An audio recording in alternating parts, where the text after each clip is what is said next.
Welcome back to The Wandering Screen. I'm Matt Koss, and today I'm looking at the Ballad of Wallis Island, so let's jump in.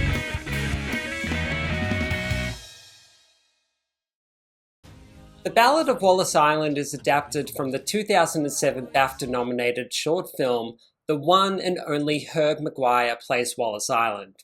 Writers and stars Tom Basden and Tim Key, alongside director John Griffiths, returned for the feature-length version which premiered at Sundance this year. At the heart of the story is Charles, Tim Key, a hapless two-time lottery winner living alone on the remote Wallis Island. The island, which can only be reached by boat and lacks support, is Charles's lonely domain.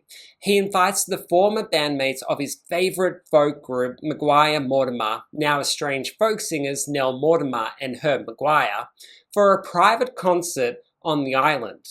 The catch? The ex-lovers are anything but on the same page. Herb, Tom Basden, arrives by boat dishevelled and disinterested and particularly aghast that he has to wade in thigh-deep water to the shore. He's also unaware that Nell, Carey Mulligan, has been invited to perform too, reuniting the estranged musicians. Meanwhile, Nell, having left the music industry to make chutney in Portland, shows up with her partner Michael, a Akemji Defornian, taking a significantly smaller paycheck than Herb. As old tensions bubble up, the question becomes whether they can pull off the concert and what Charles hopes to achieve by bringing them together.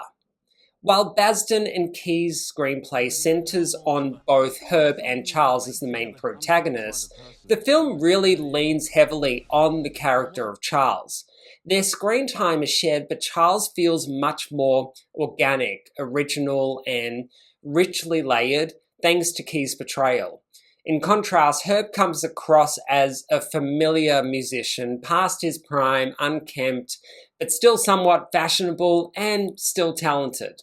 When Herb arrives on Wallis Island via the small wooden motorboat, Charles's frenetic energy steals the show. He clumsily drops Herb's bags into the ocean, soaking them in the process.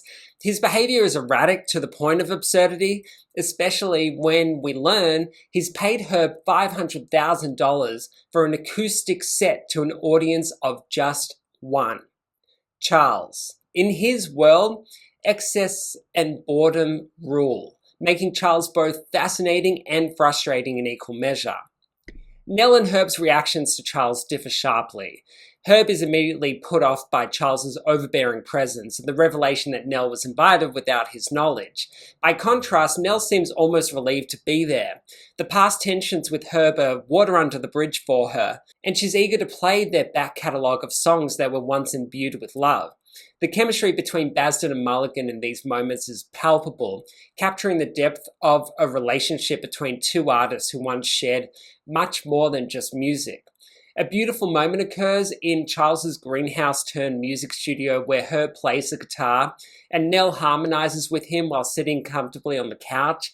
Their effortless connection stands as a testament to their bond, and as the story unfolds, it's Charles who feels the most deeply affected by their reunion. One of the film's greatest strengths lies in how it captures Charles's quiet moments, those rare silences, because here's a lot. Tim Key's expression, this 1,000-yard stare directed at his idol, speaks volumes. You see it when Nell and Michael arrive and the four sit around the dinner table. Charles's wonderment is almost childlike and completely earnest, as he takes in the fact that his favourite musicians are there with him, sharing a meal. Gradually, we learn about Charles's backstory and how he ended up in his peculiar, self-imposed isolation. Tim Key's performance is nothing short of extraordinary. There's a scene later in the film when Herb plays a song that holds a special significance for Charles, one that connects to his late wife. In a devastatingly beautiful moment, director John Griffiths holds the camera on Key's face in a close-up, which conveys a haunting blend of pain, longing, adoration, and hope.